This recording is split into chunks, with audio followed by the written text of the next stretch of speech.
Good afternoon to our viewers in Germany and good morning to our viewers in the United States. Hello, I'm Steve Sokol, the president of the American Council on Germany, and I want to thank you for joining us for today's Kaffeepause, where we regularly check in with a journalist based in Germany to talk about the news stories behind the headlines. And today I'm delighted once again to speak with Melanie Amann. She's co-editor-in-chief of the leading German weekly Der Spiegel, and she heads the publication's Berlin office. Melanie, herzlich willkommen. It is wonderful to see you again. Lovely to be with you. Thank you for having me. So, Melanie, you might have a little bit of jet lag because you just returned from a big trip to Asia. You were accompanying the German Chancellor Olaf Scholz, who of course was in Japan for the G7 meeting in Hiroshima, and also stopped off in South Korea, where he visited the demilitarized zone between the two Koreas. And so I thought we could maybe start our conversation today by getting your takeaway from the trip, beginning with the G7 summit in Japan, and sort of how the Chancellor positioned himself, how he came across, but also what some of the most important topics or themes at the summit were. Well, thank you. That was indeed it's an interesting question. To me, it seemed that Scholz has gained a lot of confidence in the last months. I mean, he's still a fairly new actor on the international scene. I mean, of course, he himself would say that he's always been a global player. But I mean, of course, as chancellor, you have suddenly overnight it broadens your horizon and your responsibility on the international scene in a way that I think must be mind blowing, even for experienced and smart people like him. And I've been on quite a lot of trips with him, but I feel that at this summit, it might have been a bit of a breakthrough for him internationally too. I mean, he was not even that. It's not that he dominated the scene like on stage, so to say, but you could tell from the declarations of the G7 that there was a lot of chancellery sound.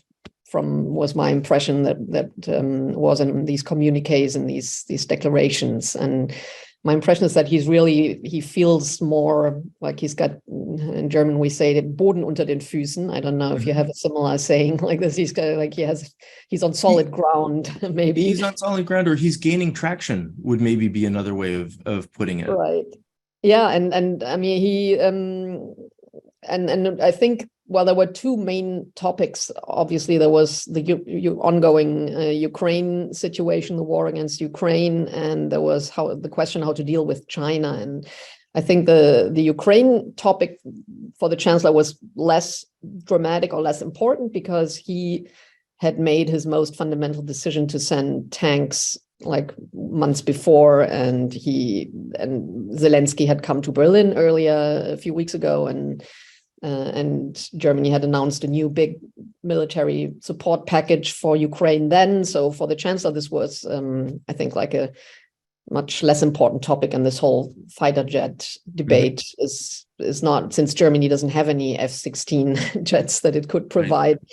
We're a bit of a bystander. And so the other topic was of much greater interest to Scholz. Maybe we can go into that later in more detail. I don't want to give you a whole speech about it. No, I mean, I think this is great. I mean, let's come back to China in just a moment, because I did want to ask you a little bit about Ukraine. It seemed to me from the reporting that I was reading, of course, that this G7 summit took place under the shadow of the war in Ukraine, and that was an important topic.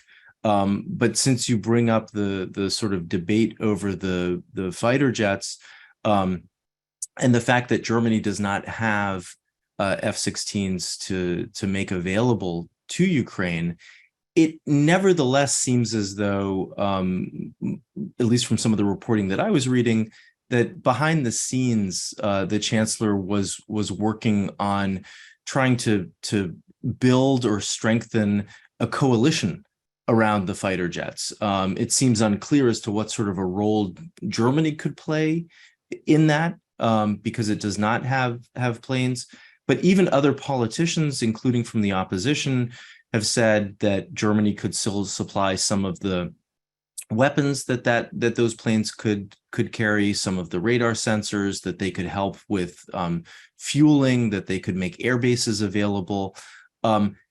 This seems to be a very big step. And I guess one of there are two questions that I have. One is, to what degree were you able to pick up on this sort of fighter jet coalition on the sidelines of the G7 summit? And the other is maybe a more fundamental question related to German foreign policy and defense policy. After the sort of months of back and forth, or months of hesitancy over tanks, it seems as if the sort of move forward on fighter jets is happening relatively quickly. And how are we supposed to understand that?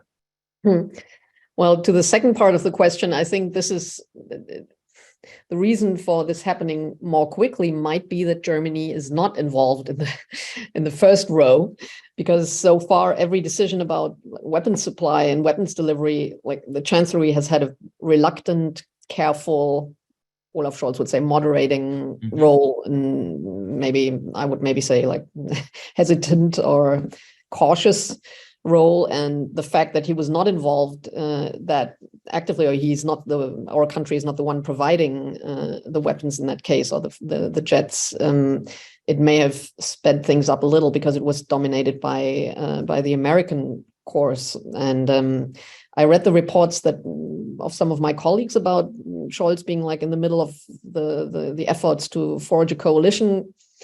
I can't say that this was my impression. I think not even the Chancellery is trying to spin that story. Would have been like they're usually very quick to try to tell you that behind the scenes, Scholz is always the one calling the shots and bringing everybody together. But in the briefings that we were in, I mean, I can't like disclose too much, but my impression was that they were actually quite weary with the topic, or they were like, okay, well, I don't know why you guys are also excited about these jets. I mean, it's like, and the Chancellery people pointed out that so far there's only been the announcement that the training is happening.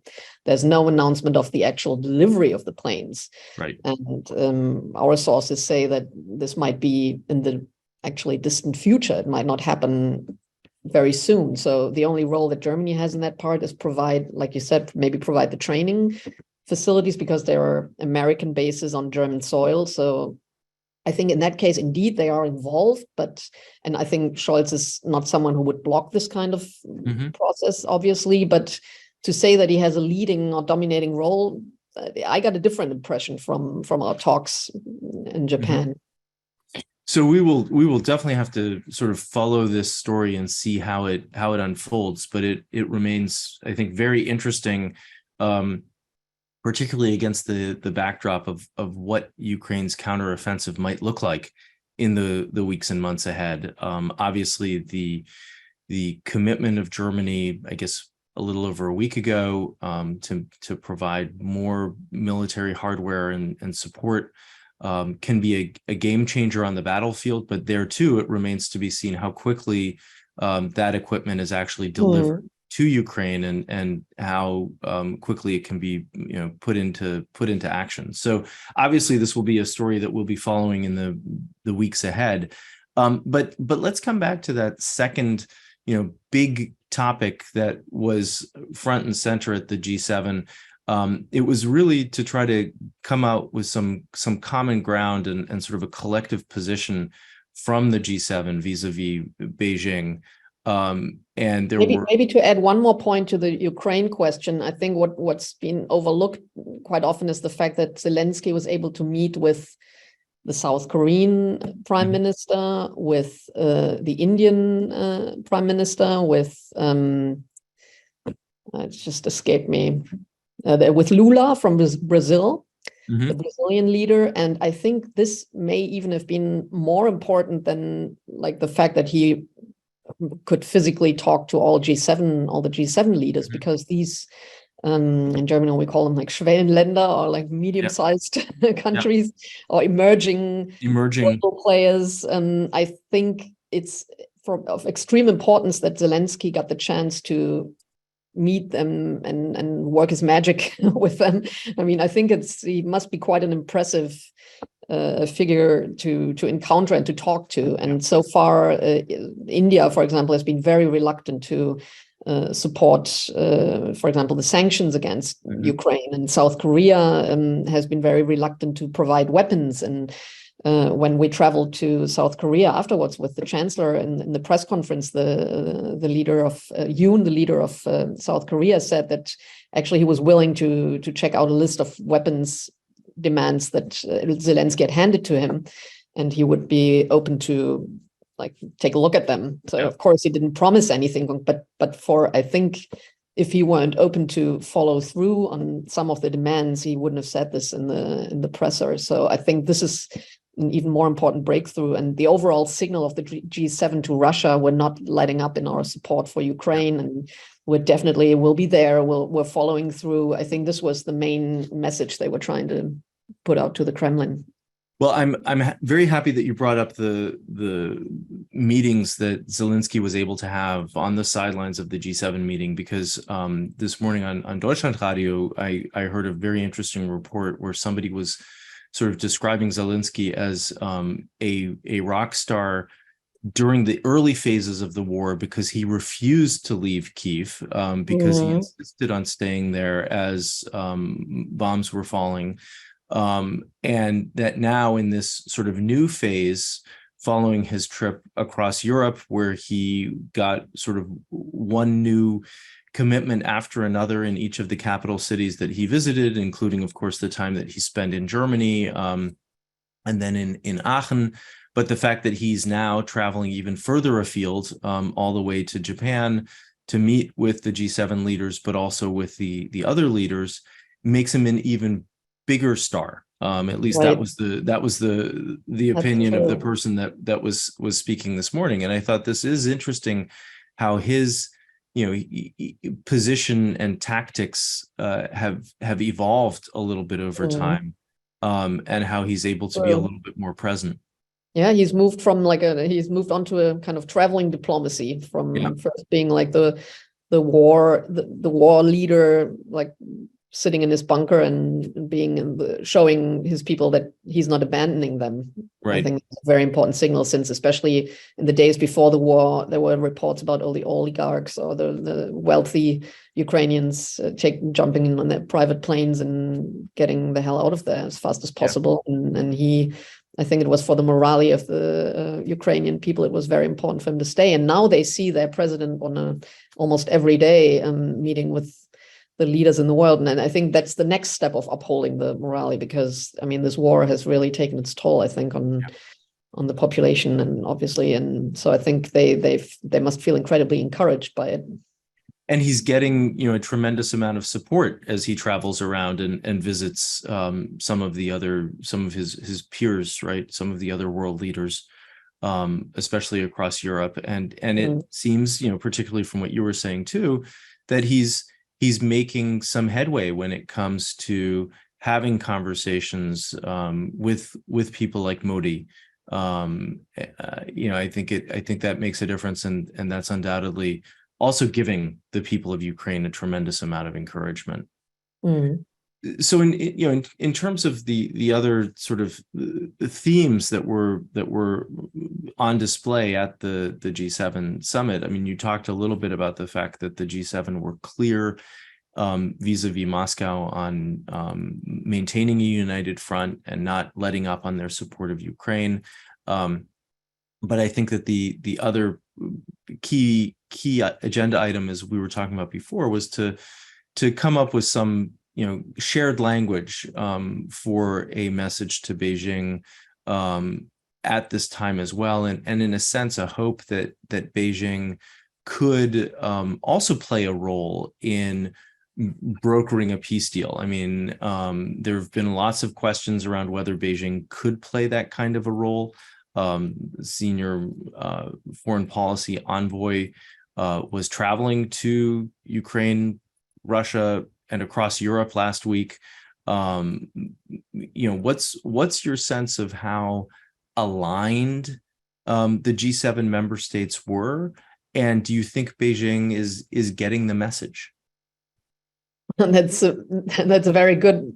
It's two questions actually, and the second part is to me is the more crucial one. I think on first of all, it's impressive that they really managed to tone the statement down so it's not an anti-Chinese statement. I mean, we had heard and read what the American administration had suggested or demanded before, that what might be a wording or certain parts of the declaration, and which eventually didn't show up. And to me, it was surprising how early in the process of the G7 they had agreed on this final communique. I mean, it was not like there are summits where you argue over, or the negotiators, the Sherpas, argue over like single words, like until the last second. And in that case, they seem to have found the agreement quite early on. And I was impressed by the fact that they stress that we don't want to harm China. We of course we support China's wish to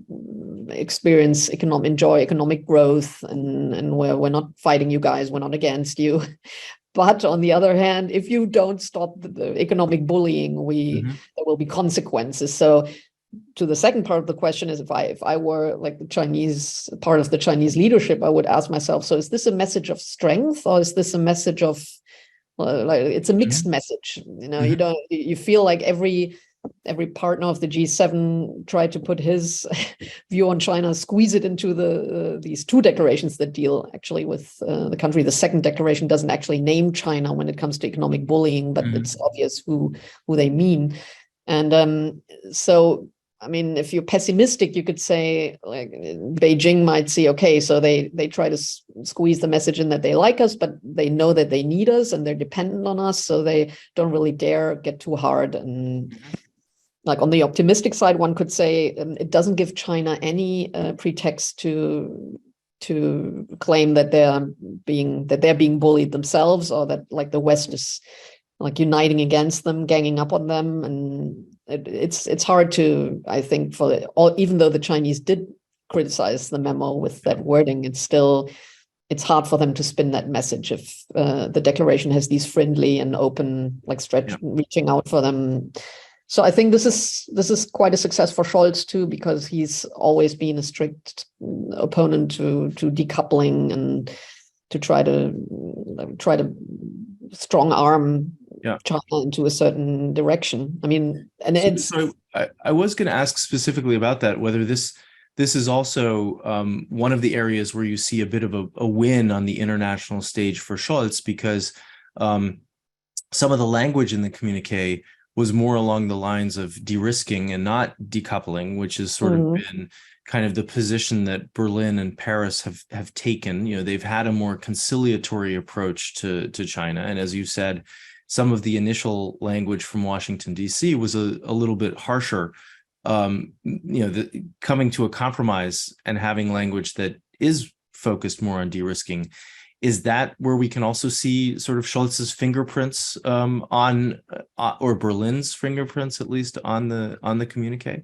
Yeah, absolutely. And I see it the same way. And I also think that the Chancellery has been pointing out that other countries are quite economically dependent on China as well, and that the United States, even though they are claiming to unhook themselves from Chinese supply, their dependencies are not that much smaller. And he said, one source said, if I went around the room in the G7 and asked every member, show us how dependent you are on China, there might be some unpleasant truths that might come out. So, because the Chancellery feels that Germany has been accused of being too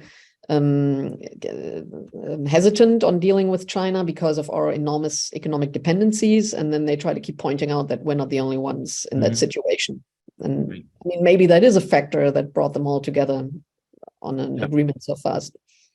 One of the key goals, I think, of this position by the G7 vis-a-vis China was to sort of encourage or push Beijing to urge Russia to end this war in Ukraine out of respect for, quote, territorial integrity. And so I'm curious, since you were on the ground there, how much discussion there was about Taiwan and concerns about Taiwan, right? When it comes to territorial integrity, Beijing also has to be thinking not just about Crimea, but also about Taiwan.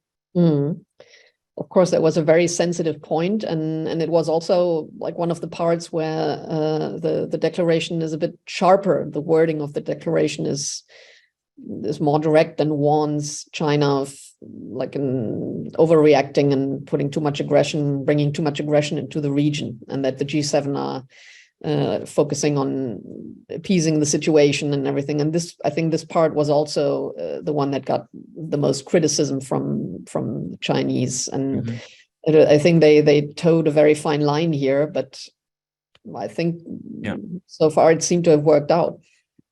So we just got a question from one of our viewers. As I'm sure that many people know, Vladimir Zelensky flew to Japan, to the G7, on a French airplane. And so one of our viewers is curious whether the fact that Macron facilitated Zelensky's participation or ability to attend met with any reactions in Japan or in the circles that you were traveling in. Was that a topic of discussion at all?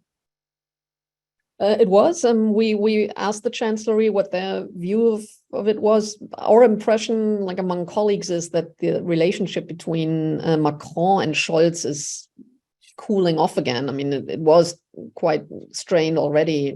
We remember that like about a year ago, 9 months ago, and it seemed to have calmed down again. And now maybe tension is rising again. And I think they play it down, saying like it doesn't matter how Zelensky gets here, and they also like to point out that France is contributing much less to the support of Ukraine than Germany. And so, okay, if they want to give the guy a plane, then at least they make a show of helping in one way. I mean, probably any of the G7 countries could have flown him in, but it had to be France. So it's more. I think it's another way of, in the eyes of the German administration, of Emmanuel showing off a little.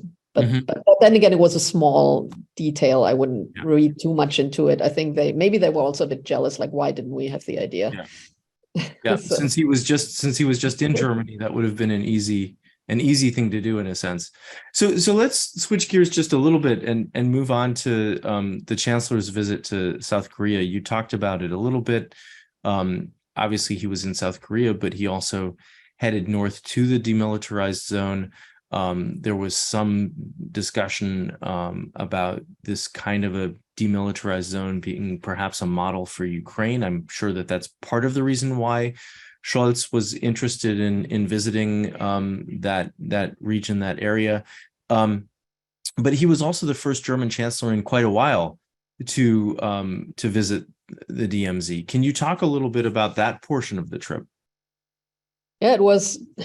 I think Scholz meant well in trying to show the South Koreans that he went out of his way, literally, to enlarge the trip, which had already been quite long, and before that he'd been to Iceland for 2 days. So it was was really meant as a gesture of friendship and support that he would travel on from Japan to South Korea. But I think that part didn't work out so well, because the South Koreans, like, they were still a bit disappointed that he only stayed for half a day, and they would have expected him to come longer. They wanted a real state banquet held and like a real event, and they're not even that keen on, I think, that foreign heads of state visiting this demilitarized zone, because of course it symbolizes the decades-long failure to somehow find a peaceful ending to this terrible separation and like the threat coming from North Korea. And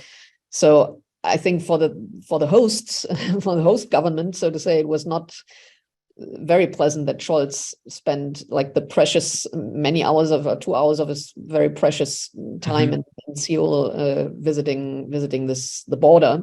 Yeah. But still, they were happy he came, and they were grateful, and I think they pulled through on quite a few economic topics and like military cooperation, and so I guess it was how do you say, satisfactory for both of them.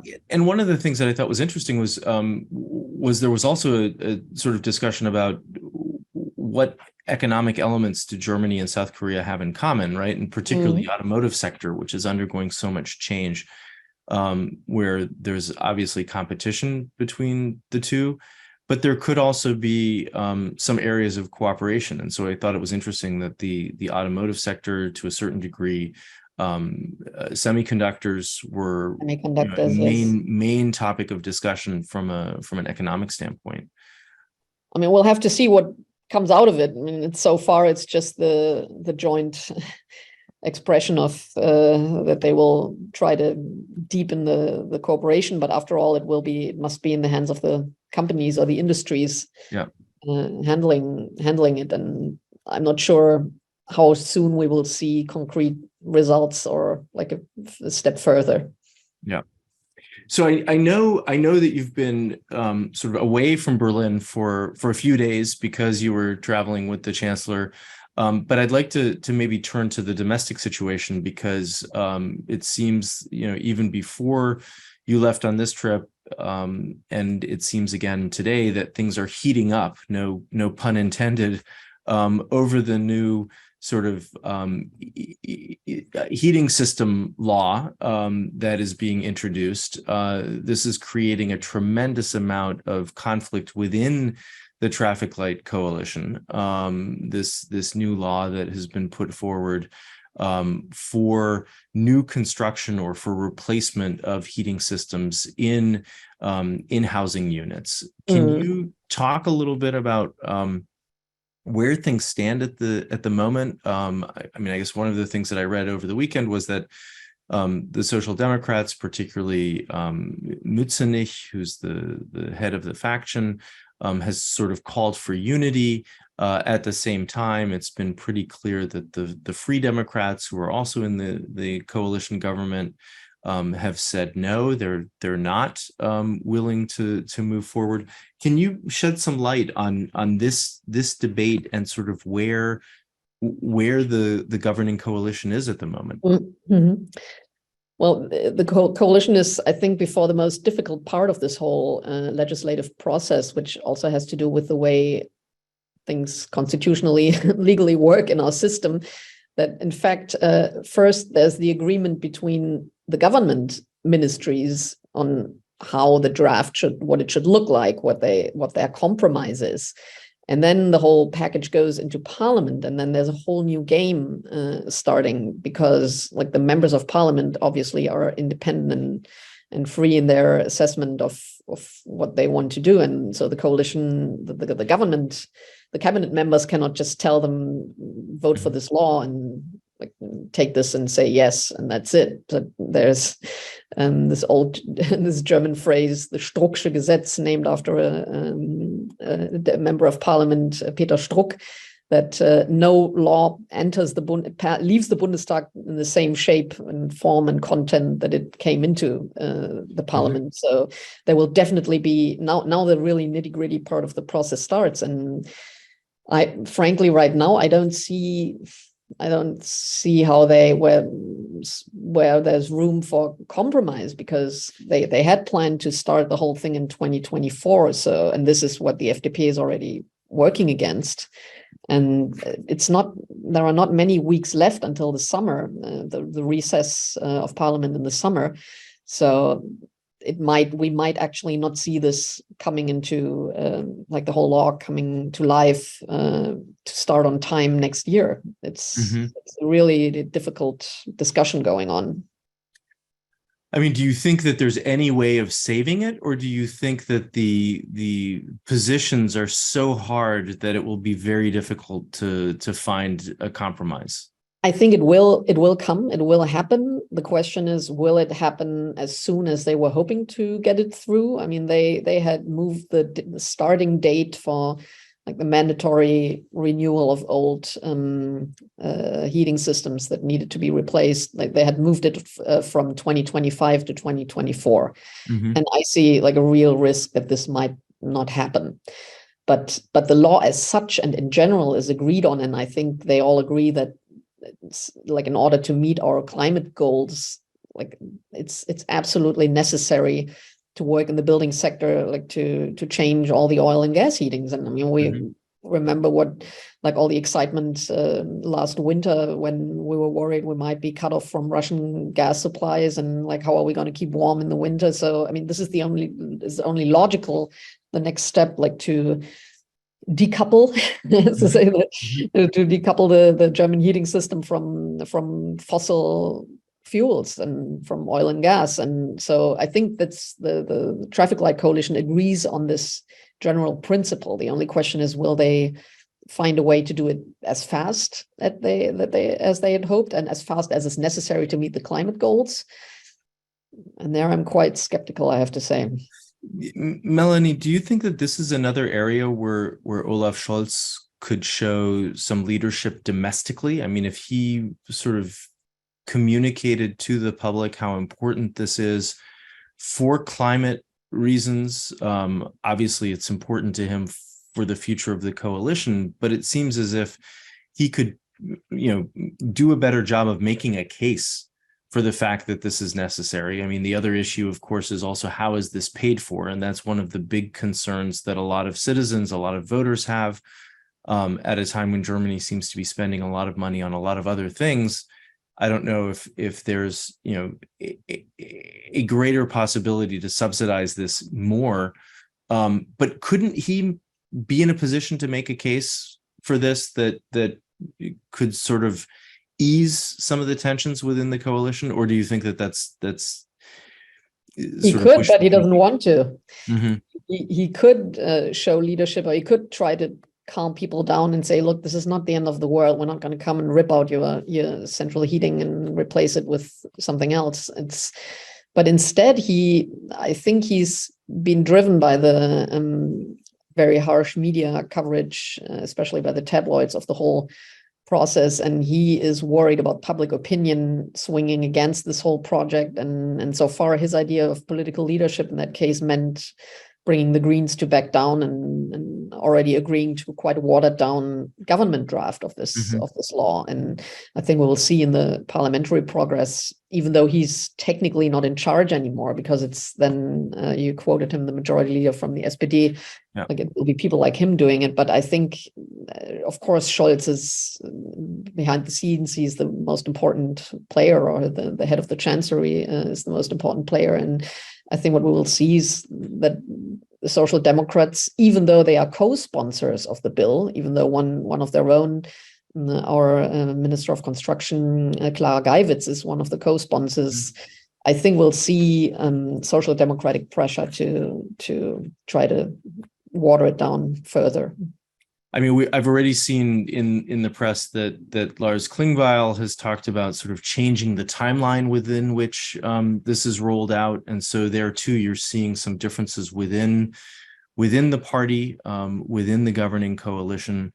So obviously we'll have to see how this plays out. But one person who's at the center of this all is Robert Habeck, the Vice Chancellor and the Minister of Economic Affairs and Climate, who, not so long ago was one of the most popular politicians in Germany, but his ratings seem to be plummeting. Part of it is because of this, proposed heating system change, but he's also been embroiled in some other issues. Can you talk with us sort of about where Habeck and the Greens are, particularly in a year where there are two more state elections, which will have a bearing on the Greens' standing, and obviously it's a long way away, the federal elections of 2025. But where do you see Habeck going right now?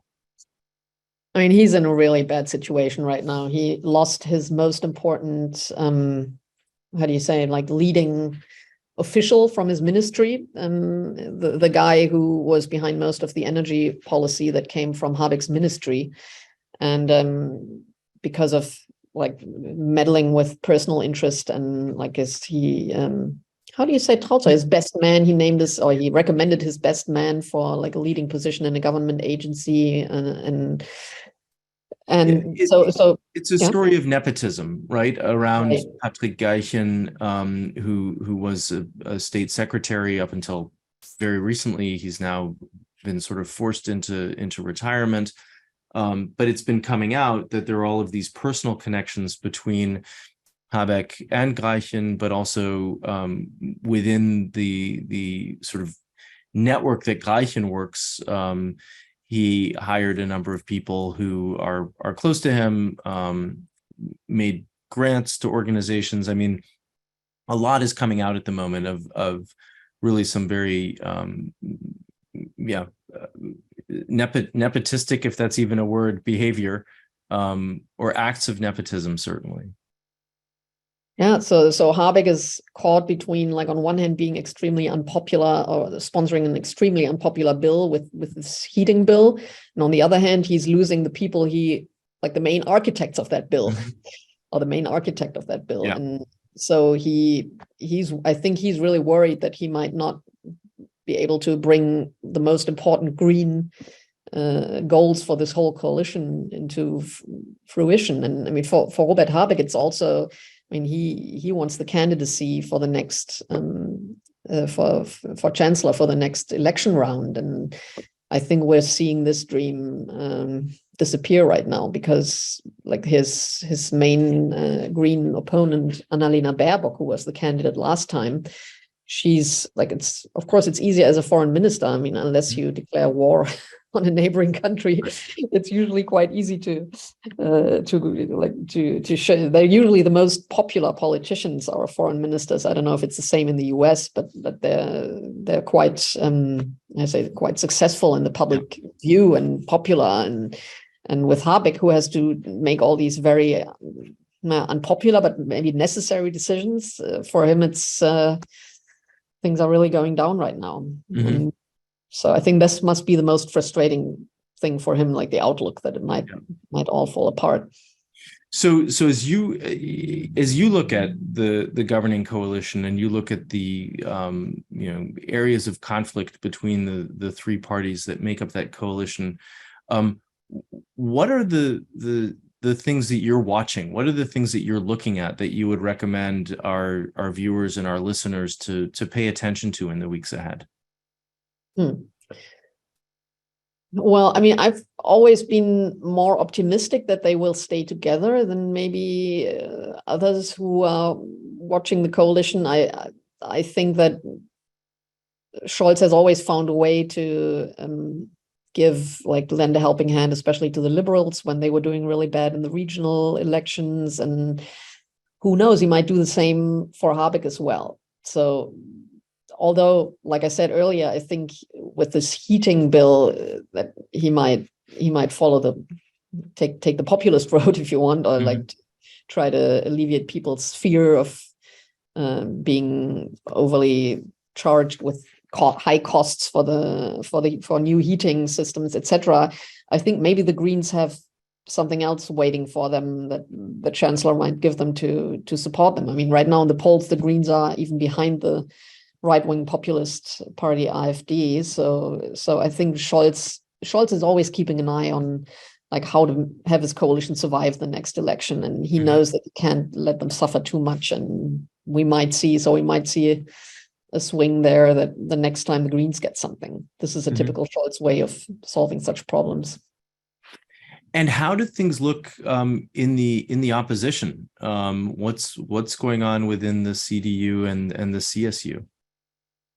Well, they had a PR success with Greichen, like this state secretary of Robert Habeck stepping down, and they also have a PR success, like slamming Habeck's heating law, and like on the surface it's going quite well for them.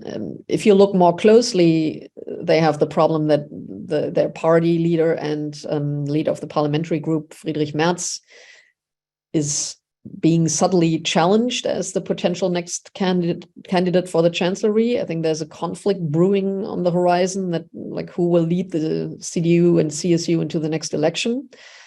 And I mean, if people look more closely, they might find that the CDU, CSU, they don't really have a coherent idea on how to alleviate our dependency on fossil fuels in the future. So they don't, I mean, they criticize what the government is doing, but the government is a part of what they do is they try to follow through on the climate legislation that Angela Merkel had started. Right. So, and for which CDU-CSU hasn't really laid a sufficient foundation. And so I think this whole debate might backfire on the CDU in the future. Mm-hmm. Well, obviously, a lot can happen between now and the next federal election in terms of who those candidates are, right? Whether it's Robert Habeck, Right. whether it's Friedrich Merz for the Greens and the CDU, CSU respectively. We will just have to wait and see about that. But there are elections coming up in Germany this year, in Hessen, in Bavaria, and those are well worth watching as well, just in terms of how the parties are able to position themselves. Yes, absolutely. That's correct. So, as we come to a close here, what are the stories that you're looking at that we haven't really talked about, but that you think are important stories that are unfolding that we should pay attention to? I think there's an ongoing debate about how to deal with, like, how our society views families, sexual identity, like new models of living together, like from the question which name a married couple should have, or how flexible the law should be about the names, Mm-hmm. to the question of sexual education for young children. And there's a debate that is increasingly ideological that's going on. And I think, I mean, I guess it's nothing compared to what you guys are experiencing in the US, but it's, since we're always slow at picking up on these things, like a few years after you, I think what I'm seeing is that, I mean, the government has very ambitious plans on how to liberalize our this part of our law, and I think we'll see some quite hectic, heavy debates about this, and also about migration, of course. I think the whole migration situation, the legal situation, is very, very delicate. Our interior minister, who's also running for the regional government of Hessen, she made quite ambitious promises that she was optimistic there could be a European solution finally for how to deal with the influx of migrants better, how to make every member state play their part and maybe deal with asylum seekers on the European borders. And I mean, these are topics that we've talked and thought about for years now. I mean, Angela Merkel failed to solve it. Earlier interior ministers have failed to solve it. So I think this is a huge problem, because there's money, there's pressure behind it, there's social pressure.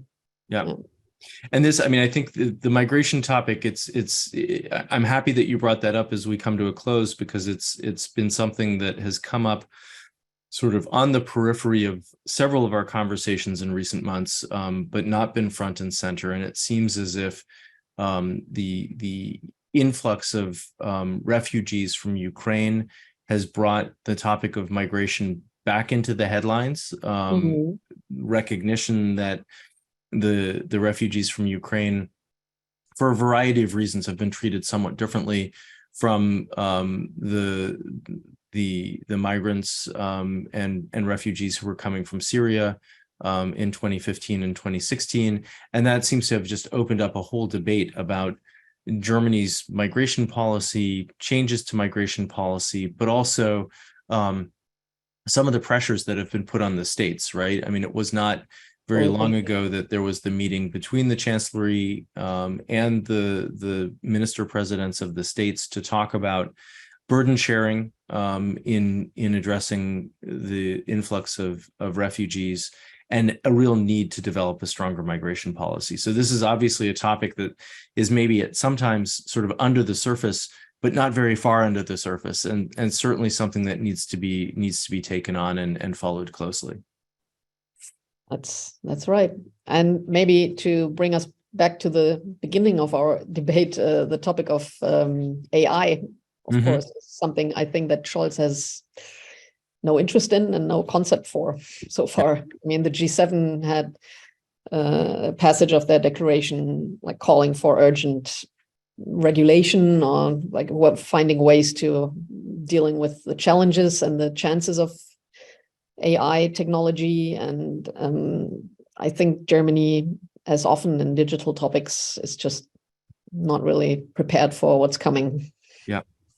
Well, and that's a whole other topic, right? Technology, new technologies, digitalization and the future of work, and how the workplaces are changing as a result of technology such as AI, which we will definitely keep our eye on. But Melanie, I would love to thank you for taking the time to literally travel around the world with us, to talk about German domestic politics, but really to give us this very timely update on your travels with the Chancellor and on the G7 summit. And so I'd like to thank you so much for being with us today. It's always wonderful to talk with you. Herzlichen My Dank. pleasure. It's my pleasure. I saw a few familiar names in the participants lists, and I thank you all for taking an interest. Well, thank you for joining us, and hoffentlich bis bald. Hoffentlich bis bald. Bye bye.